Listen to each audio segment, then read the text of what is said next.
સમાચાર એ છેલ્લા 25 વર્ષથી એ નરેન્દ્ર મોદી, અમિત શાહ, આરએસએસ અને બીજેપીને સહેજ પણ ગાંઠ્યું નથી. નરેન્દ્રભાઈ ઉપર ગુજરાતની જનતાએ, દેશની જનતાએ ગમે તેટલા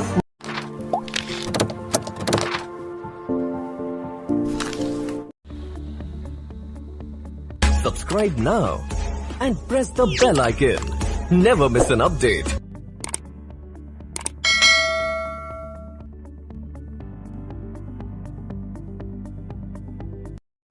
ગુજરાત સમાચારના તંત્રી અને માલિકો પૈકીના એક બાહુબલીભાઈ શાહની અત્યારે જ ધરપકડ ઈડી દ્વારા કરવામાં આવી છે.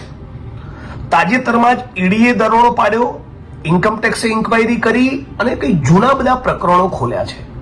બધા જ મીડિયાના મિત્રો અને બધા જ વાણી સ્વાતંત્ર્યમાં માનનારા માણસો એવું કહેશે કે આ વાણી સ્વાતંત્ર્ય પર તરાપ મારવાની કોશિશ છે. એ તો છે જ.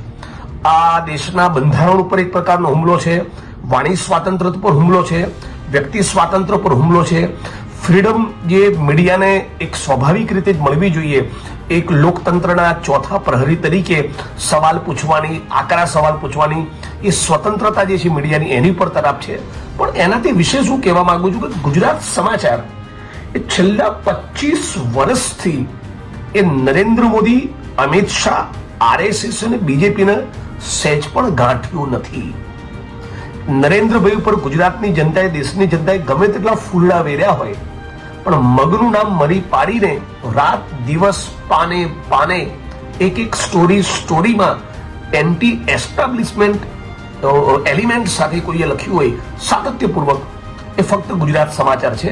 એટલે હું એવું માનું છું કે આ અભિવ્યક્તિની સ્વાતંત્ર્ય અને પ્રેસની સ્વાતંત્ર્ય ઉપર તો હુમલો છે જ, પણ 25 વર્ષથી ગુજરાત સમાચારે ગજગજાઈને જે બેટિંગ કરી છે ને આ ચોરોની સામે, આ એની દાજ કાઢી છે. આ ઈડી, ઇન્કમટેક્સ દ્વારા ગુજરાત સમાચાર ઉપર થયેલો હુમલો, બાહુબલીભાઈ શાહ ઉપર થયેલી ધરપકડ એ મૂળ 25 વર્ષનો બદલો લીધો છે. એ ખુન્નસથી કરવામાં આવેલું કૃત્ય છે. અને એટલે ગુજરાત સમાચારના એક વાચક તરીકે અને પછી ગુજરાત સમાચાર ના વાચકની તરીકે, ગુજરાતના નાગરિક તરીકે હું આ ઘટનાના સખત શબ્દોમાં વખોડું છું અને સમગ્ર ગુજરાતના અને દેશના મીડિયા જગતને પણ અપીલ કરું છું, ગુજરાતના દેશના તમામ એક્ટિવિસ્ટો, કર્મશીલો, રાજનીતિના માણસો, અમારા પક્ષના માણસો, બધા જ લોકોને અપીલ કરું છું કે આ સમય છે કે જ્યારે ઈડી, સીબીઆઈનો મિસયુઝ જે થઈ રહ્યો છે એની સામે બોલવાનો, ગુજરાત સમાચારની પડખે ઉભા રહેવાનો. મારી વિશે સારું પણ લખ્યું છે ગુજરાત સમાચારે, જરૂર પડીએ મારી ટીકા ટિપ્પણી પણ કરી છે. એ જ પત્રકારત્વનું કામ છે. પત્રકારત્વનું કામ એ નેતાઓની ચાપલુસી કરવાનું નથી જ.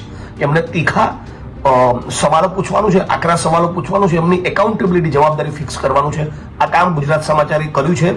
અને જે ઈડી, સીબીઆઈ, ઇન્કમટેક્સના માણસો છે અને ભારતીય જનતા પાર્ટીના માણસો જેમના ઇશારે આખું ષડયંત્ર રચવામાં આવ્યું, એમને ખબર નથી. ગુજરાત સમાચારે ગઈકાલે જે લખ્યું છે, આવતીકાલ સવારનું છાપું તમારા હાથમાં લેજો, એ એવું જ લખશે, એની ધાર જવાની નથી. Subscribe now and press the bell icon. Never miss an update.